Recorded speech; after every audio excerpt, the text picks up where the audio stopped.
Welcome to the Theater of Blood, RuneScape's best piece of content. This is RuneScape's most difficult and most team-oriented raid, and because of this, it can be very difficult to break into. In this video, I want to equip you with the knowledge of how to get in there and start running the theater. I'm going to cover beginner setups and strategies for every role, I'll go through every room, and even show you how to get teams with 0 KC in minutes. Our first beginner role is going to be South Freeze. You're responsible for freezing the southern crabs. You will get the 1s, the 2s, that's the first and the second wave of crabs, and then you'll be back up on 4s, but in learner teams, you're going to get 4s every single time. You're also responsible for maging during the Nylo room. Feel free to copy this wiki setup over. It is a little outdated. I have a few recommendations of things to change that I will talk about in just a second, but if you copy this one over, this will give you more supplies than my recommendation. If you want those extra inventory spots, that's completely fine. The one change that I would recommend making to that is to get yourself an Ancient Scepter or a Kodai Wand. Just something that can auto-cast Ancients. Now, without the delay to auto-casting Ancients, it's going to be much easier for your freezers to just be able to click on the crab instead of having to manually cast on the crab. I recommend you gear up with a real melee setup. I think it's easier to actually learn this way than in the Void, and you don't really need to be going in with 8 brews. Just gear up with your highest strength boosting gear with your best slash weapon. Scythe, Soul Reaper, Blade of Saildor, Tent Whip, all great choices. Do not bring a Fang into this raid though. You're going to want full Void range with a Blowpipe, bring your Anguish, and your best backpack or quiver. For mage gear, feel free to copy this. If you have a heart that you're going to be using a pre-pot, you don't need the book, so you can just drop this and bring an extra brew. For your special attack weapons, Crystal Halberd is extremely cheap and effective. If you have claws, bring them. Make sure that you're bringing a Dragon Warhammer and or BGS. I'll talk about those in a little bit. Salve E, make sure you bring the shitty ones, don't bring your good one because we will be dropping this mid-raid. It takes like 1 minute to get a full inventory of these, so just don't be lazy. Get a bunch of them at once. Ice Barrage and Blood Barrage in the pouch. If you have to pick one, it's going to be Ice Barrage. And then for your potions, 3 super combats, 1 range potion, 3 restores, 1 angler, and then however many brews you can fit after this. Make sure that you do bring your best powered staff.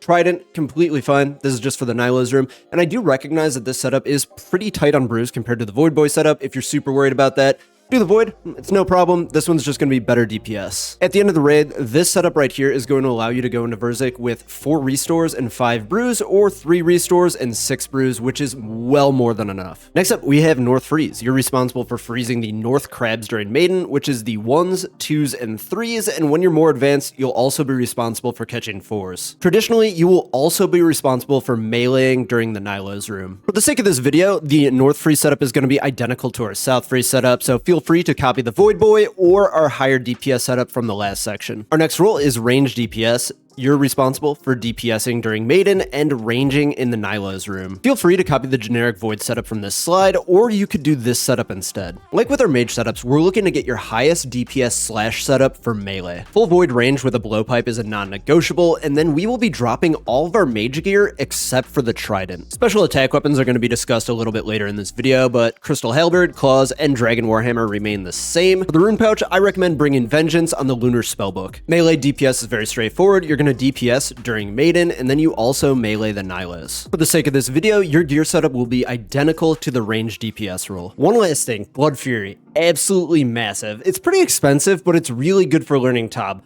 This is going to give you a ton of passive heals throughout the raid, and I strongly recommend bringing one if you can. Oh, and obviously, if you don't have every piece of gear from these gear setups, just upgrade and downgrade as you see fit. One more addendum to this, if you're using a 5-tick weapon and you're the melee DPS or North Freeze roles, you will need to bring another melee weapon for Nylos. 3-tick weapons like the Hamjoint or Swiftblade are great, the dual Maracas, Sulfur Blades, or Glacial Tamales are great too, and a Tent Whip is totally fine when learning.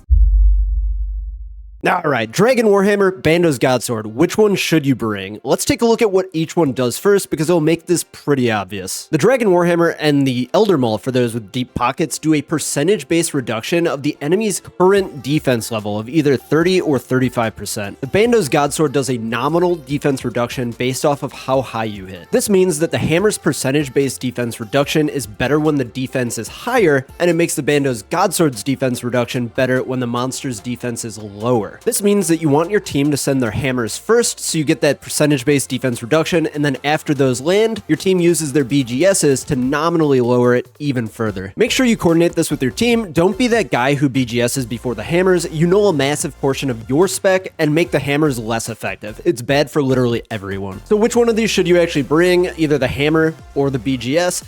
I'm of the opinion that you should always bring the hammer, and if you're comfortable, also bring the BGS. You would never just bring the BGS though, unless you're an Iron Man who only has the BGS. The Crystal Halberd and Dragon Claws are both great special attack weapons, but they do different things, so don't look at them as a replacement for each other. If you have enough GP to buy the Claws, you should be bringing both of these. If you have a Void Waker but can't currently afford Claws, you could bring the Void Waker, but I do recommend getting your hands on some Claws eventually. Personally, I like to play pretty low plugin, but here's some that might be useful to you. First off, Tab Mistake Tracker. This one is going to show you all of the mistakes everybody made in your last raid, so this way you can flame your team appropriately. Just kidding, like please don't be that guy. Nobody wants to raid with that guy. Some that might actually be useful: Tab Quality of Life, Tab QOL, tons of different QOL plugins. Nyloer is great, probably not going to help you out too much yet, but eventually it will. And then Nylo Death Indicators is a great plugin. This will hide the Nylos the second you've done enough damage to them. This way you don't hit them a second time on accident. One other super helpful one is going to be tile packs. I recommend getting these. You could either get your tiles from We Do Raids, which is the ones that I personally got, or you can go here to Tile Pack, go down to the different rooms, and import all of them from Tab. Just search for Tab Maiden, Sotetseg, Verzik, Xarpus. You're good to go. Not super important yet, but it will be eventually, so you should get Party Defense Tracker, and Hub Party Panel. This will give you important information about defense reduction on the monsters within the theater. Not plugin related, but I didn't want to mention this in the gear section just because it costs so much, but if you have a Twisted Boat, you should definitely bring this in. It's great for Maiden, it's great for the Nylo boss, and even Xarpus.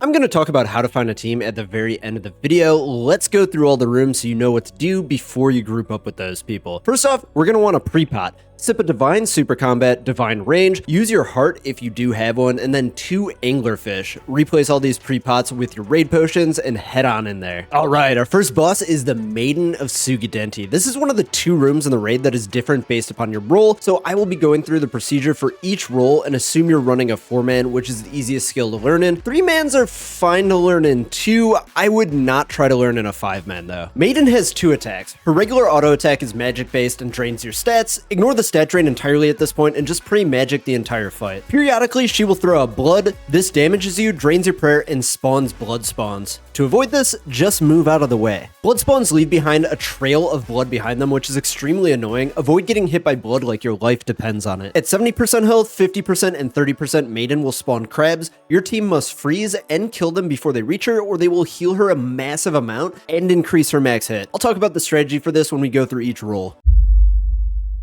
First things first, congrats on learning a freeze roll and not being that MDPS guy. Start off the fight by praying magic and do 2 Dragon Warhammers as your first 2 attacks. If you brought a BGS, feel free to BGS after your teammate's hammer. After you send your Spec, switch to your range gear and start piping Maiden from as far away as possible. This will give you more time to react to her blood attack. Keep your eyes on Maiden's health bar. When she goes below 75%, switch to your mage gear and hover over the spawn for the first south crab. Freeze the crab in place and click off and get ready to freeze the second crab. You have to wait an extra tick or 2 and freeze the second crab in the spot in front of Maiden so that it clumps in the pile. This takes a little bit of timing. Don't worry if you don't get it your first few tries. It's really not that big of a deal. Click off again and ignore the third crabs as your north freeze will be getting these, and then once the fourth crabs are close to the pile, freeze them into the pile. Continue ice barraging the pile until all of the crabs are dead, then start blow piping the boss again. Repeat this procedure with crabs at 50% and 30% health. Once the 30s are dead, continue piping the boss until she is dead. One more thing to note, in 4-mans and below, there's a chance that your crab will not spawn. Just chill for a few ticks and get ready to freeze the next one. One more thing I did want to add, a lot of people are afraid of messing this up with your team. Don't worry about it. Everybody leaks crabs. It's perfectly fine. Your team can deal with it. North freeze is very similar to south, but the freezing procedure is a little bit different. Go into the boss, pray mage, hammer twice, or BGS after the hammers, and start blow piping the boss at max distance. Once the boss goes below 75% health, get off and switch to your mage gear, hover over the first crab spot and freeze that first crab immediately, then also immediately click onto the second crab to queue your next attack. Once you freeze the second crab, queue up your next attack on the third crab, and once that's frozen, queue up on the fourth crab. If you started on time, you should freeze them all. Don't worry if you're late though, your south freeze is supposed to catch the 4s, throw a few barrages into the pile, and then switch to your blowpipe setup and help your DPS kill the north 2 crabs that are not in the clump. If any of the clump is left, help your south freeze finish them off, and then start piping the boss again. There will be times when one of the first 2 crabs don't spawn. This means that you're going to have to time the 3s on the pile. This might take a few tries to get down. It's not really the end of the world if you miss it. Just try to get better at it over time. Just like south freeze, you're going to do this again at 50% and 30%, and then just switch to your DPS gear and finish off the boss. For the sake of learning, both DPS roles are going to be the same. Traditionally, melee goes north and range goes south, but for this stage of your journey, it doesn't really matter. Start the fight by dumping 2 hammers or BGSing after your team hammers. Switch to your blowpipe setup and start blowpiping the boss. It is your job to push the boss past the thresholds to spawn the crabs at 70%, 50%, and 30%. Once the crabs start spawning, attack the crabs that are not in the clump. Once the lonely crabs are dead, get back on the boss. Ice spells clear up the clump so much faster and do so much more DPS than your blowpipe will, so it is a massive waste of your time to hit the clump. Repeat this 3 times, avoid standing in blood, and finish off the boss. A couple more tips for Maiden that just applies to everything is that if the blood gets a little bit overwhelming, you can freeze and kill them. I don't recommend doing this unless things are really out of hand though. Maiden also picks the person who is closest to her on the north side to be the tank. If somebody's taking a little bit too much damage, you should step in and try to take a few hits from them. On your way over to Bloat, make sure that you eat your angler that you brought. This overheals you for bloat and makes it so you don't have to drop anything in the room, which is super annoying. Next up, we have Bloat, the most frustrating boss in the game. You will never get better at Bloat. You're gonna be 1000 KC, Grandmaster completed, and still eat shit here on the regular. Once you enter the room, you want to be praying range at all times and wearing your salve amulet. When Bloat is up and walking around, try to stay on the opposite side of the pillar from him. If you get within line of sight of the boss, he will attack you with his fly attack, which will also travel to your teammates, dealing a ton of damage. Make sure that when you're walking around in the room that you turn your screen so that you're always facing the vat in the middle. If you try to click through this, it's not gonna work. You're gonna path really weird and you're probably going to kill your whole team. The procedure is pretty simple. After a while, the light on Bloat's chest will start to blink as he's going down, and this is your time to shine. Depending on your gear, you have several different choices of attacks here. For those using a 4-tick attack weapon like a whip or a blade of Seldor, if you're late getting to Bloat, just do 1 less attack than you see on these charts. I recommend starting off with a crystal halberd spec, doing 4 hits with your whip, and then finishing off with another crystal halberd spec. If you have a scythe, I recommend doing 4 scythe hits, then a chally spec. If you have claws, this opens up more possibilities. If you had claws, I would do a claw, 4 whips, then a chally spec at the end. Or if you also have a scythe, I would do claw, 3 scythes, then a chally. You probably notice that we're finishing the phase off with a chally spec in every one of these instances. The reason for this is that you have a massive potential damage with the chally spec, but the chally has an 8-tick cooldown. We can maximize our DPS by making this our last hit since the cooldown won't matter. After you do this chally spec, make sure that you run as fast as you can to the safe zone to avoid getting stomped or flied. Where's the safe zone, you might ask? It's around the corner, outside of line of sight of Bloat. You can make it really easy to see which one is the short side by tagging Bloat. Just shift right-click Bloat, tag Bloat, so then you can see where the character model actually is. While you're doing your attacks, make sure that you position yourself on the short side, the one that is closest to a corner, so that you're closer to the safe zone and it takes you less time to get there. After some time, which should correlate to the attack sequences that I spelled out earlier, Bloat will stand up again, he'll do a stomp attack. If you are within line of sight, you will take up to 80 damage, and then he will start either walking or running around the room. Avoid the shadows on the ground of the falling hands and feet, and continue to path around the room away from Bloat, keeping the vat in between you. Bloat will then go down again, and we're attacking him all over again. On the second down, you're going to have different special attack energy, so you're not going to be doing the same attacks as the first round. I recommend doing 5 whip hits, then a chally spec, 4 scythe hits, then a chally spec. If you have claws and 50% spec at the down, you can start off with a claw spec and then do 5 whip hits, or a claw spec and 4 scythe hits. If you're very close to killing Bloat, feel free to stay for an extra hit and finish him off for the 2 down. Learner teams and teams without sides usually will do a 3 down though, you just don't have the DPS to get it down in 2, so run away again and just do it all one more time. That's about all there is to it. Drop your salve, and if you have any extra space, you can grab a shark or 2 at the chest and head on into the next room. Some of you are probably going to ask how to make the Bloat floor light like I have it here. What you're going to want to do is download the Skybox plugin and then pick a light color that is not white. White is just gonna flashbang you. Don't do it. Then you're gonna also want the ground object hider plugin, and you're gonna want to copy and paste the IDs that I post down in a pinned comment or the description down below. I'm just copy and pasting over my entire section here. These are probably going to include some things from other stuff. I don't really know what is what, so feel free to use this at your discretion.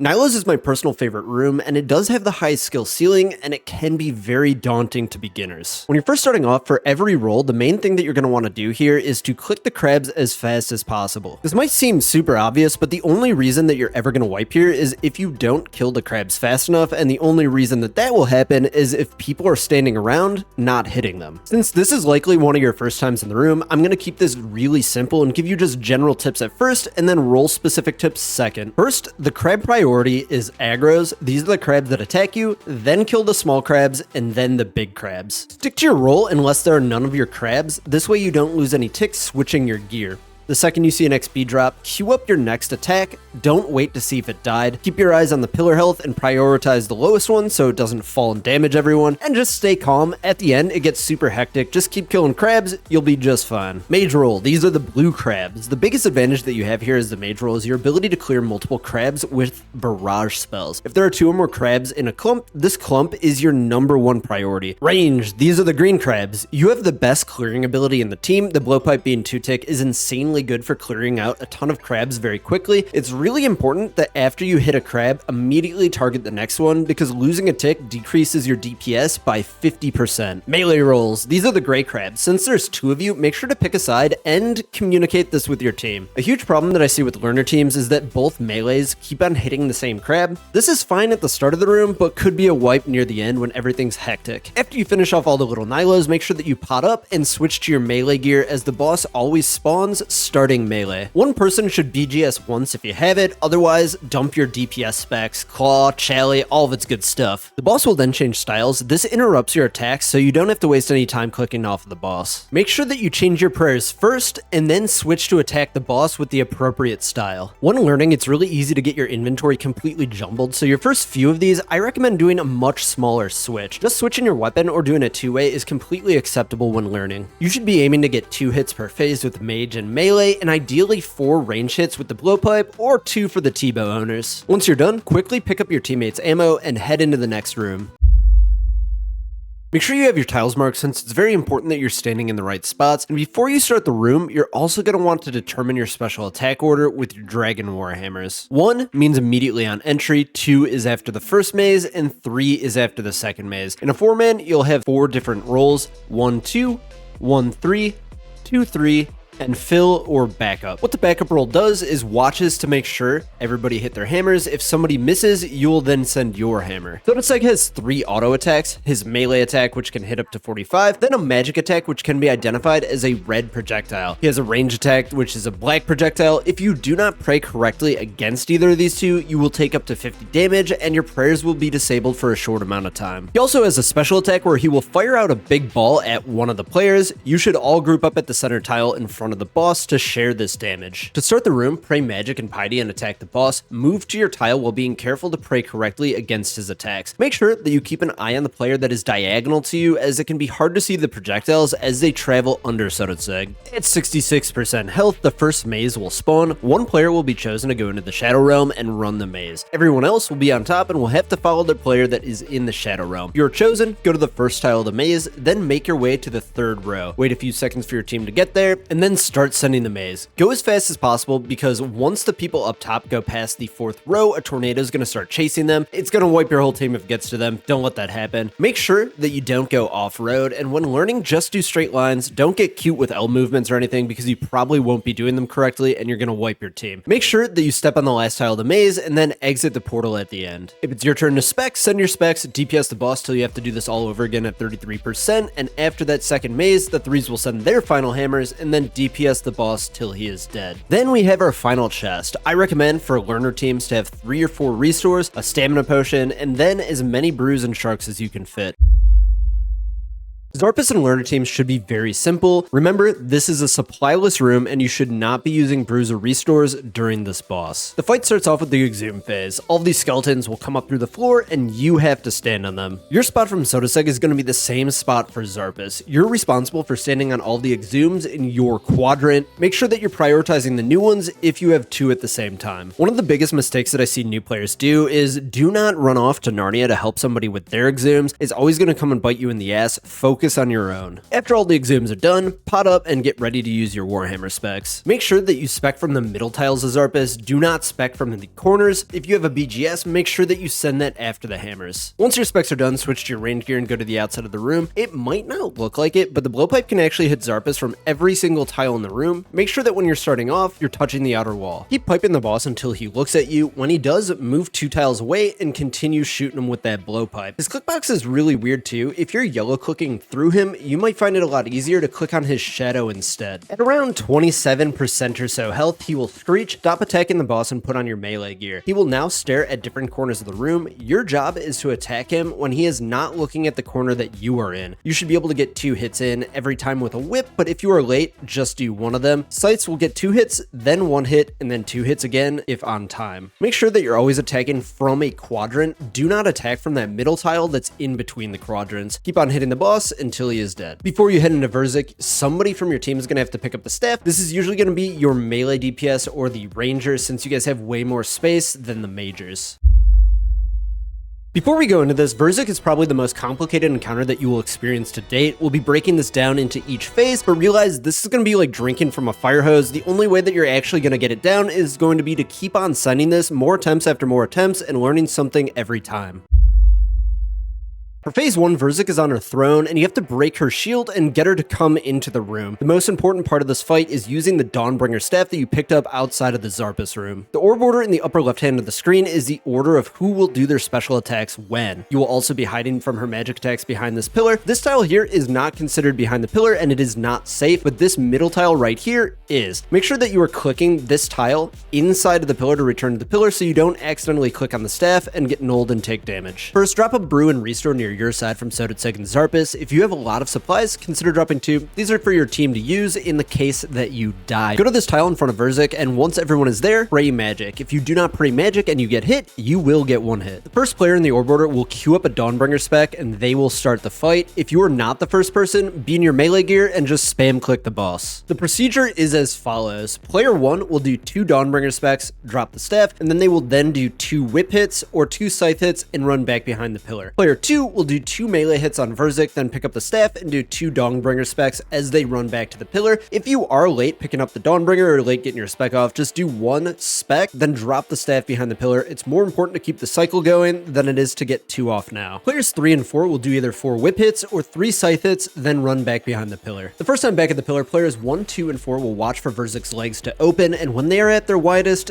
you dive on in there. Oh yeah. Do 2 melee hits and then get back behind the pillar. If you're late, just do 1 hit and head right on back. Player 3 will pick up the staff, do 2 Dawnbringer specs, and then drop it back behind the pillar. The cycle then circle around once more, starting with player 1, but everybody only gets 1 spec this time. At a certain point, the pillar is going to go down. Make sure that you aren't standing next to it. If you are, you're going to get stalled out a little bit. Just spam click out and make your way across to the east side pillar. You should finish the phase a few cycles after everyone's spec is out, or even before then if you have an all-scythe team who isn't missing turns. If you take a big hit from Verzik, make sure to heal up above 68 health before coming back out from behind that pillar. Dying during P1 will make it significantly more difficult for your team to finish the raid. In the off chance that everything goes to shit, you might lose both of the front pillars. You can mage from the back pillars. You usually can get 3 mage hits per cycle, but this should only really happen if you mess up phase 1 in many different ways at once. Verzik P2 is probably the hardest part of the raid for new players, and I strongly recommend learning how to do this with a P2 Verzik trainer that I'm going to link in the resources section down below. Try and get kills on the trainer with 0 bounces before doing a live raid. Verzik has several attacks, which I'm going to explain before we go through the actual fight. Her main attack during this phase is the cabbage. She will throw these out, targeting the player's tile. If you are on that tile when it lands, you will take damage. Her second attack is a blue ball of electricity, which will travel from player to player. If it travels through Verzik, though, it will deal damage to her, and that ends the attack. If you bounce this ball to enough players, it will deal damage in the high 40s to the player it hits last. This is why it's really important for you to stand on on either side of Verzik. She will also periodically summon crabs and shoot a purple crab at one random player. You need to pop the normal crabs by getting close to them and then running away. They are extremely dangerous, and most of your deaths are going to be from these. Whoever the purple crab was on is responsible for attacking it with a poison weapon. You just have to get a successful hit on it once and it will kill the crab, damaging Verzik. Now let's get into it. You're going to put on your Protect from Range prayer, pot up, and go to your corner from Sot and Xarpus. We're going to be explaining the V-Walk method. It's not the best DPS, especially if you have a scythe, but it's going to be the easiest to keep you alive on your first few KC, and you won't do any damage if you're dead. Wait for Verzik's attack animation to start, and then click her to attack. Immediately upon your attack landing, walk to a different tile than what you started on. Do not stall on the tile next to Verzik, and do not go back to the same tile you started on. If you do get bounced, spam click Verzik and you will be perfectly back in cycle. Make sure you use those brews. This is not the time to camp low HP, and you can easily get stacked out, especially if the crabs spawn. A mistake that I see a ton of learners doing is trying to heal but not moving on the right tick. They're going to get hit, click to brew, move, then get hit again. It's more important to avoid the incoming cabbages than it is to heal. Make sure that you move to avoid the cabbage before you brew. Keep on damaging the boss until she goes below 35% health. At this point, she will spawn red crabs and enter her mage phase. Protect from magic and kill the red crab, and then get back on the boss using the same strategy that we used before. Even though it is mage phase, she can still throw out the cabbages, so make sure that you're still moving to avoid them. After some time, she will spawn more red crabs, and when she does this, she enters a short healing phase. Avoid hitting her during this, as you will heal her any damage that you do. Just continue the cycle until you finish the phase. Phase 3 still has a ton going on, but I think this one is easier for learners to get through if they made it this far. She has 2 auto attacks during this phase, both Mage and Range. Mage will do this little electric looking animation and send a blue projectile. Range will do this stomping animation and send a green projectile. Pray correctly against these. Verzik will randomly pick one player to tank. I strongly recommend learning to tank early and not passing it to your team. If you're for some reason really uncomfortable with this, you can pass the tank to somebody else by going under Verzik or running away. If you're chosen as tank, just trade hits with the boss. Once you see her attack, pray against that attack, hit the boss, then immediately go back under and wait for her next attack. It's really simple this way, but you still might melee the team. If you're within melee distance of Verzik when she attacks, she has a chance to melee, which can hit the team up to 60 damage. This will happen from time to time. Just stay calm, get back into cycle, and heal up if needed. During the fight, you're going to encounter Verzik's special attacks. After 4 auto attacks, she will do one of these on the 5th attack, always in the same order. First up, crabs. You already know these guys. Pop them like you did in the first phase. The second special attack is webs. For the sake of your first few KC, I don't recommend trying to run webs like you see most advanced teams doing. Put on your mage gear, run around the outside of the room, maging Verzik. Use this time in between your mage hits to heal up to full, repot so that when you get back on Verzik, you get back on Verzik fresh. And do not, for the love of God, run in and melee Verzik in the middle of webs. You're going to kill everybody else in your team. On the flip side, if you're feeling adventurous and you do want to try to run webs, make sure that you start on the correct web tiles and start spam clicking the boss as she walks to her spot. Attack, wait 1 tick, and then start running around the boss. Make sure that you're only hitting on the middle tiles on each side. If you're ahead of your team, keep on running normally. If you're behind your team by 1 tick, skip the next hit and start hitting on the next side. If you're behind by more than 1 tick, just get out, and if you cannot make it to the web tile in time, just get out. Do not hit the boss. The third special attack is Yellows. She will spawn yellow dots on the ground and charge up her attack. Go and stand on a yellow dot that one of your teammates is not already standing on. Often it's going to be pretty obvious who should go where, but if not, the tank will always get the closest one. Then either ping the tile that you're going to or figure it out some other way. While you're running to your spot, you have a ton of free time to brew up, so make sure that you're chugging your pots and get ready to attack the boss. Final special attack is the green ball. Verzik will send this at a player chosen at random. When it hits the player, it will do a guaranteed 74 damage. If you're next to another player, it will bounce them. Try not to bounce this and heal up so you can take that 74 yourself. At 20% health, Verzik will spawn purple tornadoes. Each player will have one of them chasing them, and your number 1 priority during this phase is to not get hit by it. If it does hit you, it will deal half of your current health and damage and heal Verzik. This healing makes it extremely difficult to finish the raid and is likely to brick wall your completion. Verzik also switches to a 5-tick attack cycle under 20%. The tank will still trade hits with the boss, but since the purple tornado is following you, you can no longer go under Verzik. You will be employing a tactic that I like to call running away. Run away from the boss while trading hits with her. Once you reach the other side of the room, you can just run through Verzik and start making your way back towards the other side. After Purple Tornado spawn, I strongly recommend dumping your claw specs if you have them. If the whole team does this, you will very quickly finish the fight and enjoy your chest, which is almost definitely never purple. Congratulations, you finished the raid, but realistically, you probably didn't, you probably wiped. And that's kind of just part of the learning experience. Just get right back on in there. Eventually, over time, you're going to build the skills, you're going to get better. You just have to be willing to fail a lot here because the Theater of Blood is just kind of like that. TOB is extremely punishing and it can be very easy to kill your teammates. This can make it very difficult for newer players to find a team, as most experienced people want quick, consistent completions. Luckily, it's still very easy to find a team, and I'm going to show you how to do this. The best and easiest options are having friends or being in a clan with people who are willing to teach you personally over Discord. If you're watching this section, that probably isn't you. The first and most reliable method that I know of is the We Do Raids Discord. Join up, assign yourself the right roles, and head on over to the Learner channel. Now for this video, I've done roughly 30 TOB learners for different clips, and I've noticed a few trends currently. If you're already trying this and you're having trouble finding a team, you're probably just getting in your own way. In We Do Raids, you have two options. You can join a team that somebody is calling for, or make your own team and call for people. What is not going to be effective is typing things like LFT MDPS. Any learners?